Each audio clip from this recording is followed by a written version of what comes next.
జ్ఞానవాపి మసీదుకి సంబంధించి అక్కడ శివుడికి సంబంధించి శివలింగానికి పూజలు చేసుకునేందుకు అనుమతికి షరతులు పెట్టింది అక్కడ కోర్టు.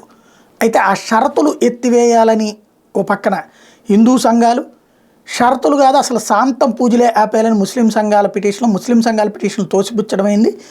అయితే షరతులు ఎత్తివేసే అంశం మీదన తాజాగా హైకోర్టు వారణాసి కోర్టుకి ఆదేశాలు చేసింది. జ్ఞానవాపి మసీదులో కనుగొన్న శివలింగానికి షరతులు లేకుండా పూజలు చేసుకునేందుకు అనుమతించాలని కోర్టు దాఖలైన పిటిషన్ల మీద విచారణ జరిపి 8 వారాల్లోగా నిర్ణయం వెలువరించాలని వారణాసి కోర్టును అలహాబాద్ హైకోర్టు ఆదేశించింది.